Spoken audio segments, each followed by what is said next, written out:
Mukhang nagising na nga po sa kanyang pagkatulog at agad mukhang nauntog po itong si Drilon dahil iba na ngayon ang tono ng kanyang pananalita. Kung dati ay sinusuportahan niya si Marcos Jr.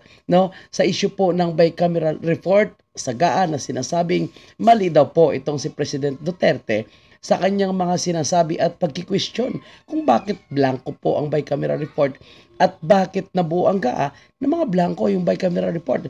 Kaya ang tanong ng taong bayan, sino yung nag-fill up ng mga blanco at bakit pumirma itong mga kongresista sa mga blanco. So noon sinuportahan nitong ni Drilon. Bakit ngayon mukhang binabatikos na ni Drilon ang nangyaring budgeting sa taong 2025. Himala po mga kababayan. Panoorin natin itong si Drilon. Natanggal yung chairman dahil lang sa hindi na-discover ng kanyang na talagang hindi na maintindihan, hindi na nila makilala yung ginawa ng economic managers na National Expenditure Program at it was mangled in Congress and it has an effect. This has an effect on our lenders because they are looking at our deficit and the deficit will balloon because of the funding of the projects which are not a part of the regular budget. So talagang masama ito. Tingnan niyo po talagang masama daw po talaga yung nangyayari ngayon sa ating budget sa taong 2025. At alam niyo po nasabi nga ni Drilon dito mga kababayan na itong si Saldico ay mukhang siya po yung unang nilaglag. As I said, I will repeat. Regardless of the legalities of what has happened, the most important thing is that the president has lost, that's the most unfortunate thing, the president has lost control over the budget. Di ba? So sinasabi niya ngayon, si Marcos Jr.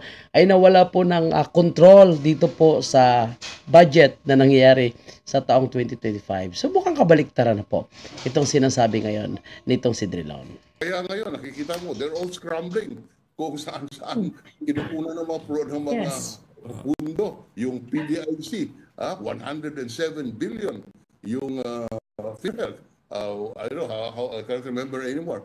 But this is evidence that, because the budget was bungled and the funds that were supposed to fund the programs necessary to move our economy, nawala na lahat Dinagay sa pork barrel. And here, really, in my view, it is unfortunate that the president has lost control over his own economic program as pronounced in the General Appropriations Act. So, Senator, how might he be able to regain control? Nakita niyo po mga kababayan po natin, mukhang binabanata na ngayon itong si Marcos Jr. na sinasabi nga po na wala na talagang control itong si Marcos Jr. sa nangyayari ngayon sa budget po na nangyayari sa ating bansa. Ayan po, pinag-uusapan na naman nila yung mga kapalpakan. So, obvious po mga kabayan po natin, dahil ito nakikita natin ngayon sa paraan po kung paano nila pinapasa yung batas, itong GAA, na mga blanco po yung bicameral report. Sa tingin niyo, ano ang pwedeng remedyo dyan? Well, he can regain control by making sure that the releases are proper because he has control over the release of the funds. Yes. He can, to the extent it is still possible to, I do not know to what extent the president can again fund the deleted or unfunded regular programs. That's a question of computing how much it will cost. But the president should try to do that, to realign. The power of the president to realign is recognized in the Constitution, and he has that power to realign the savings from the other items and place it, let's say, in education. He can realign. Okay, so tingnan niyo po mga kababayan po natin, nagsasuggest ngayon itong si Drilon na pwedeng i-align daw o realign ni Marcos Jr. mula sa savings at punduhan muli itong mga departamento na hindi nga po binigyan ng budget o binawasan. Kasama nga po itong PhilHealth and of course kasama rin po itong Department of Education. At ngayon mukhang napansin po ni Drilon yung pag-question po ng International Monetary Fund sa Maharlika Investment Fund dahil po na kailangan daw po na makabawi at maibalik itong kapital ng Land Bank at ng Development Bank of the Philippines na inilagak doon sa Maharlika Investment Fund.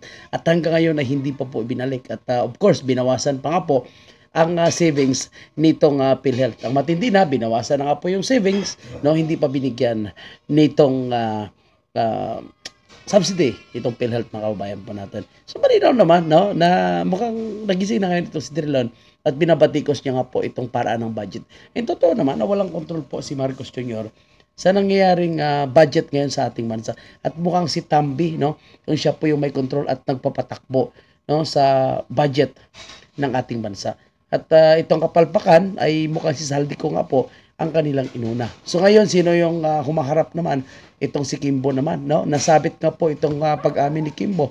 At ayon nga po ay Congressman Alvarez, actually, itong pag-amin ni Kimbo, no, ay isang pag-amin sa isang ginawang krimen, no? At makonsidera palang kriminal itong issue po ng bicameral report. At ngayon, inakyat na nga po ito ni Atty. Vic Rodriguez at ni Congressman Ong sa Supreme Court para humingi ng desisyon, no?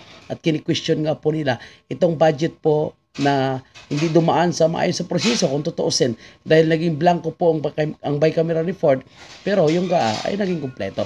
At sinama na nga po sa petition nila Atty. Vic Rodriguez at ni Congressman Ongab itong mga departamento, no, na dinagdagan pero binawasan po yung Department of Education, yung mga pension ng senior citizen, yung PORPES, at the same time itong budget po ng Department of Education at ng PhilHealth na talagang kawawa po sa mga nangyayari ngayon. At matindi pa ha, mukhang magbibenta po sila ngayon ng mga shares and assets, ari-arian ng gobyerno para daw po, no, matugunan ang pangailangan ng ating bansa. Nako po, panibagong budol na naman ito, mga kababayan po natin.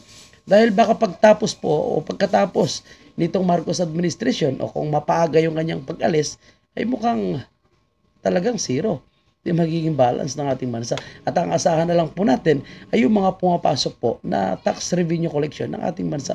So mukhang wala na po matitirang ari-arian ng bansa pagkatapos po nitong si Marcos Jr. Kaya tama po yung sinasabi ni Mayor Magalong, no, ni Atty. Vic Rodriguez, ni PRD, kailan pa kayo magsasalita? Patuloy na lang po ba tayong mananahimik? At tandaan po natin, no, walang masama kung tayo po ay magsasalita, lalong-lalo na karapatan po ng bawat Pilipino na questionin ang proseso po na ginagawa ngayon sa budgeting, itong ginagawa ngayon ng taga-House of Representatives. Mga kababayan po natin, kawawa ang ating bansa.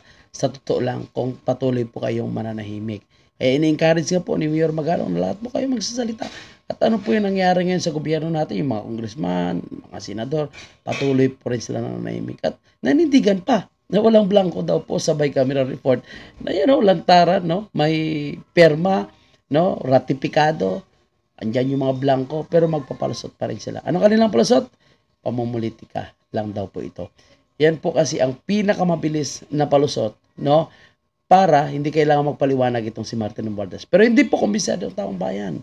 Martin Romualdez, huwag kang tumakbo. Magpaliwanag ka at sagutin mo kung anong nangyari sa bicameral report. Sino ang nag-fill in the blank na dapat di umano ay dapat managot, sabi po ni Atty. Vic Rodriguez.